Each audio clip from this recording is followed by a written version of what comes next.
estavam lendo o livro de Gênesis essa semana e durante essa semana eles tiveram alguns pensamentos. Será que os patriarcas realmente existiram?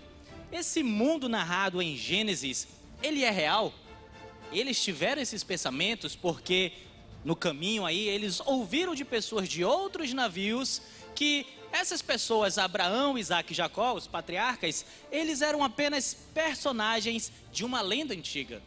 Marujo, então acho que nós podemos ajudar esses navegantes, porque essa pergunta, ela aparece muito nos mares acadêmicos, mas hoje nós iremos abrir aí alguns mapas da arqueologia que nos ajudam a responder essa questão. E vocês vão perceber uma coisa impressionante. O mundo descrito em Gênesis não parece mito, parece história. E por isso nós vamos começar pelo ponto de partida de Abraão, porque a Bíblia diz que Abraão saiu de uma cidade chamada Ur dos Caldeus. E durante muito tempo, alguns críticos consideravam que essa cidade, Ur dos Caldeus, era uma cidade lendária. Mas até que no século XX, um arqueólogo chamado Leonard Woolley, ele começou uma escavação pelo sul do atual Iraque. E adivinha só o que ele encontrou?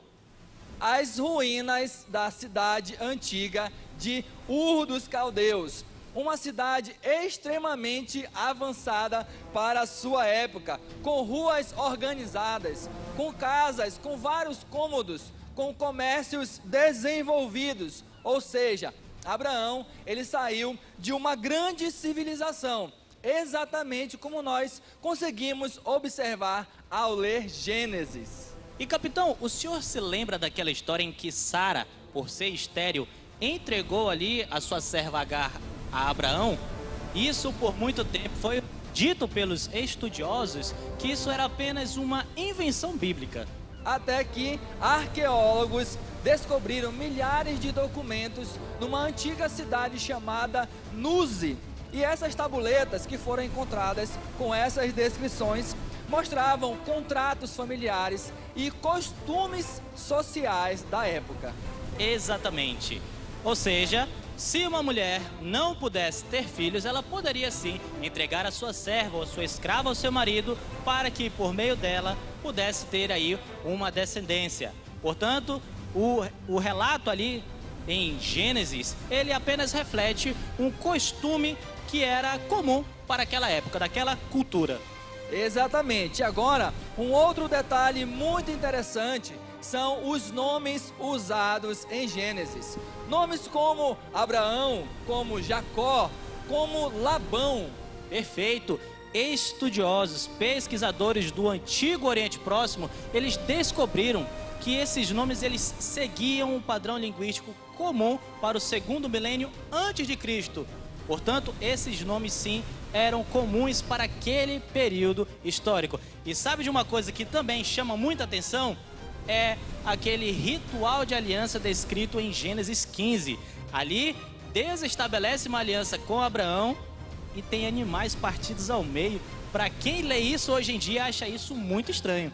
Com certeza, mas estudos sobre tratados do Antigo Oriente Próximo mostram que esse tipo de cerimônia era muito conhecido naquela época. Quando duas partes faziam uma aliança, os animais eles eram divididos ao meio e as pessoas que faziam parte dessa aliança passavam por essas partes dos animais como um sinal simbólico. Era como se eles dissessem que aconteça comigo o mesmo que aconteceu com esses animais se eu quebrar essa aliança. Em resumo, o ritual descrito em Gênesis, ele não é uma invenção literária. Ele reflete uma ação real, uma forma real de como eles estabeleciam uma aliança naquele mundo antigo. E capitão, aproveitando aí que nós estamos falando um pouco em Abraão, quando nós olhamos o caminho de Abraão saindo ali de Ur, passando por Harã até chegar em Canaã, esse caminho ele parece uma caravana, né? Um caminho de caravana, não é verdade? E de fato era, Marujo, porque historiadores e arqueólogos, eles identificaram que esse percurso fazia sim parte de rotas comerciais importantes do antigo Oriente Próximo. Caravanas viajavam e passavam por esse caminho, transportando tecidos, especiarias, metais e muitos outros produtos. E isso mostra que essa jornada que Abraão teve, ela segue um trajeto histórico real, usado na antiguidade. Então, o que a arqueologia pode nos trazer? Talvez ela não nos traga uma placa dizendo Abraão morou aqui, Abraão passou por aqui. Mas com certeza ela nos revela algo muito importante.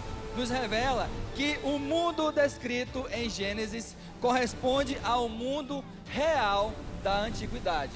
Os patriarcas, eles não aparecem como deuses mitológicos, como heróis, semideuses, mas eles aparecem como pessoas reais, que viveram em lugares reais e com costumes reais. E isso nos lembra de algo que é essencial, que a fé bíblica, ela não nasce dentro de lendas, ela nasce dentro das histórias que nós encontramos na Bíblia. Então, navegantes, hissem as velas, levantem as âncoras, porque na próxima semana continuaremos a navegar e a descobrir mistérios do livro de Gênesis. Então, até lá, navegantes da palavra!